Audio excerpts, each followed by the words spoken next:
Oke, hari ini kita akan belajar tentang pengaruh perubahan dan interaksi keruangan terhadap kehidupan di negara-negara ASEAN. Jadi, kita akan mengetahui nih apa saja sih perubahan-perubahan yang terjadi di negara-negara ASEAN sehingga mempengaruhi interaksi keruangan. Interaksi keruangan itu artinya hubungan antara suatu negara dengan negara-negara lain yang masih berada di wilayah Asia Tenggara atau yang kita kenal dengan singkatannya ASEAN. Yang pertama, pengaruh ruang dan interaksi antar ruang akibat faktor alam. Jadi, yang mempengaruhi interaksi keruangan di negara-negara ASEAN yang pertama kali adalah faktor alam. Faktor-faktor alam apa saja sih yang mempengaruhi interaksi keruangan di negara-negara ASEAN? Yuk kita cek satu persatu.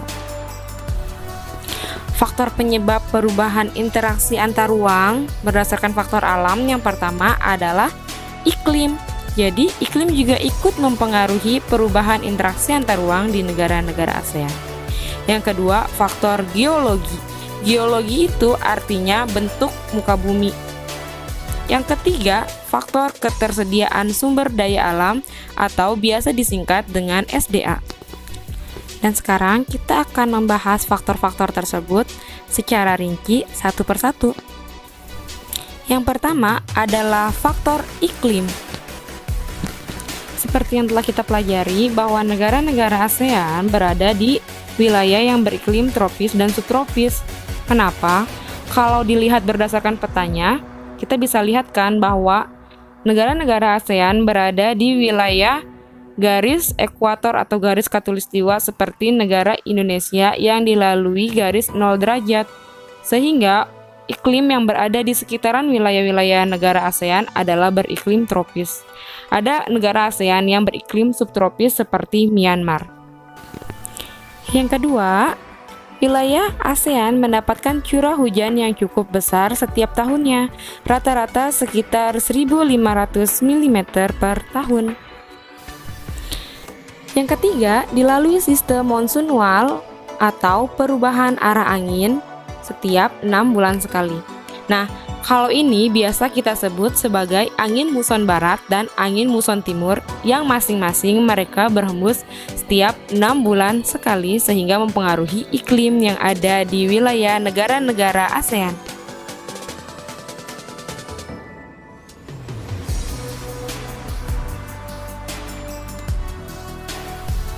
Yang ketiga, terdapat musim hujan dan musim kering di sebagian besar wilayah negara-negara ASEAN. Seperti misalkan di Indonesia bagian timur curah hujannya sangat rendah, sedangkan buat Indonesia bagian barat itu curah hujannya tinggi, sehingga banyak terdapat hutan hujan tropis. Yang kelima, negara-negara ASEAN rata-rata memiliki suhu 20 derajat Celcius. Berdasarkan peta yang ada di depan, kita bisa lihat bahwa negara-negara ASEAN yang berada di wilayah yang berwarna merah. Wilayah negara yang berwarna merah itu suhunya sekitaran 20-30 derajat Celcius. Alasannya karena wilayah ASEAN itu berada di garis ekuator sehingga sinar matahari selalu mengenai wilayah ASEAN setiap tahunnya. Pengaruh iklim tersebut mempengaruhi kehidupan flora dan fauna yang berada di negara-negara ASEAN. Sehingga di negara-negara ASEAN banyak kita temukan hewan-hewan pandemi atau hewan-hewan yang hanya ditemukan di negara-negara tertentu. Contohnya seperti gambar ini ya, hewan badak bercula 1 atau hewan badak bercula yang hanya ditemukan di negara Indonesia. Yang kedua adalah komodo atau katak raksasa purba yang hanya ditemukan di wilayah Indonesia dan tidak kalian temukan di negara-negara lain. Yang ketiga adalah harimau Sumatera. Pun sama, harimau Sumatera ini adalah hewan pandemi yang berada di negara Indonesia. Walaupun dia sama-sama harimau di negara-negara lain, tapi bentuknya memiliki keunikan tersendiri antara harimau Sumatera dengan harimau yang berada di negara-negara lain.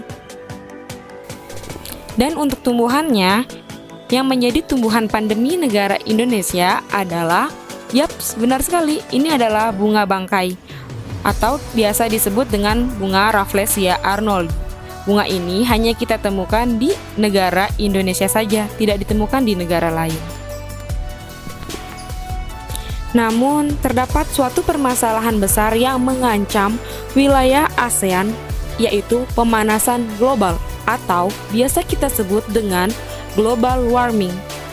International Fund for Agriculture Development atau IFAD pada tahun 2009 memperkirakan efek dari pemanasan global adalah cuaca yang ekstrim yang menyebabkan banjir, kekeringan, dan angin topan.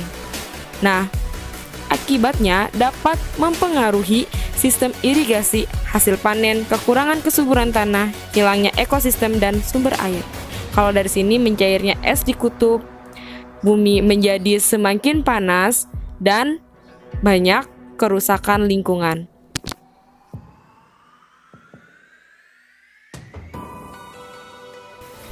Setelah faktor iklim, sekarang kita masuk ke faktor geologi.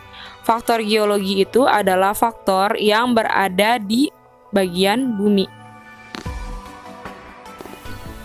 Secara geologis, wilayah ASEAN menjadi tempat pertemuan 3 lempeng utama bumi, yaitu yang pertama, lempeng Eurasia.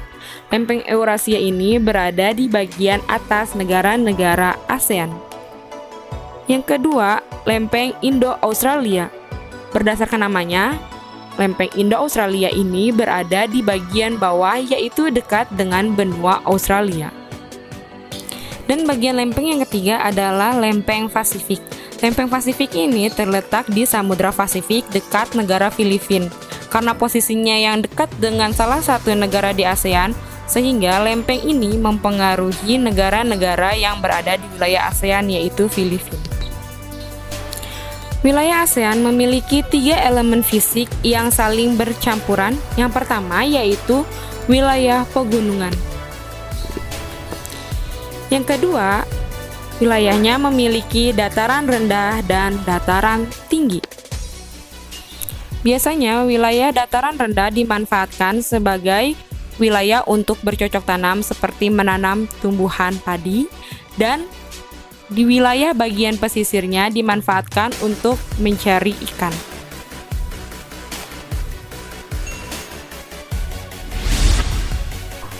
Dan yang terakhir adalah air dalam bentuk laut, dangkal, dan perairan. Dari ketiga elemen fisik tersebut, perairan dalam bentuk sungai diperkirakan menjadi hal terpenting. Sungai mempengaruhi bentuk permukaan bumi dan perairan. Pola ekonomi seperti dalam gambar ini, kita dapat melihat pasar apung yang berada di Kalimantan. Terus, menjadi pemandangan serta budaya negara-negara ASEAN. Kalau berdasarkan gambar ini, yaitu sungai yang ada di negara Thailand yang dimanfaatkan sebagai tempat wisata dan rekreasi, atau yang tadi sebagai pemandangan. Pertemuan 3 lempeng tadi yang berada di negara-negara ASEAN juga menyebabkan bencana yang sering terjadi di negara-negara ASEAN. Salah satunya adalah bencana tsunami yang terjadi di Aceh pada tahun 2004. Dan ini adalah bencana alam yang juga sering terjadi di negara-negara ASEAN, khususnya yang terjadi di negara Indonesia.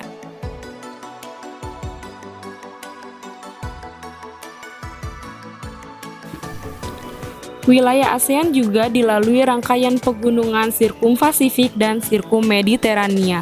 Berdasarkan gambar dapat kita lihat bahwa di negara Indonesia dan negara-negara ASEAN lainnya memiliki banyak sekali gunung berapi aktif yang sewaktu-waktu dapat meletus.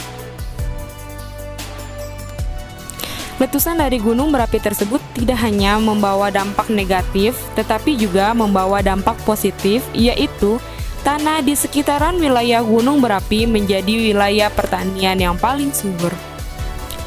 Yang berikutnya adalah faktor ketersediaan sumber daya alam atau biasa kita singkat dengan SDA.